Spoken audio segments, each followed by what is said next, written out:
खोर्सानी मसला बालीको रूपमा खेती गरिन्छ।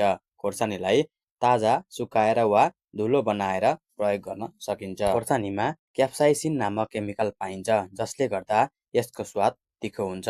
हुनुहोस्, आज हामी खोर्सानी खेती कसरी गर्न सकिन्छ भन्ने विषयमा थोरै जानकारी लियौँ। खोर्सानी खेतीको लागि कालो दोमट माटो उपयुक्त मानिन्छ भने पानीको उचित निकास हुने जमिनमा यसको उत्पादन राम्रो हुने गर्दछ।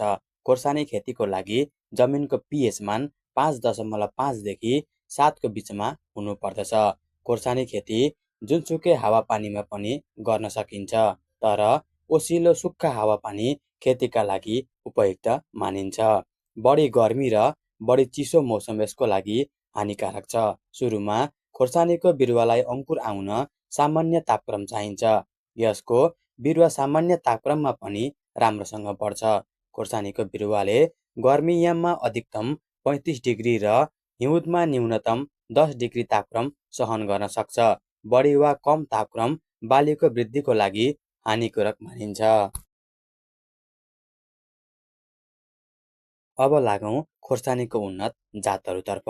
हाल स्वदेशी र हाइब्रिड जातिका खोर्सानी नेपालमा उपलब्ध छन् भने समय अनुसार विभिन्न जातहरु पनि विकास भइरहेको छ।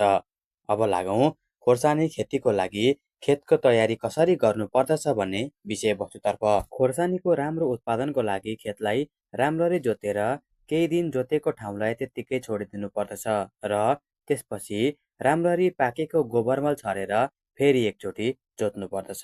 अब लागौं खोर्सानीको बिरुवा कसरी तयार गर्ने भन्ने विषयतर्फ।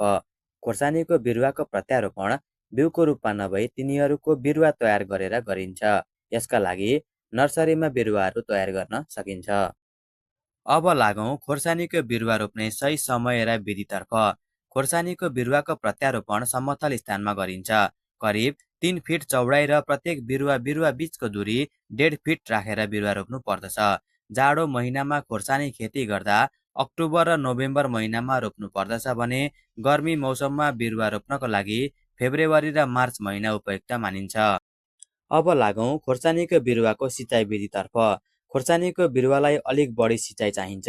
पहिलो सिँचाइ रोप्ने बित्तिकै गर्नु पर्दछ भने गर्मी मौसममा हप्तामा 2 पटक, त्यसबाहेक जाडो मौसममा 10-12 दिन जतिमा सिँचाइ आवश्यकता पर्दछ। पानी धेरै जम्ने गरी सिँचाइ गर्नु भने हुँदैन।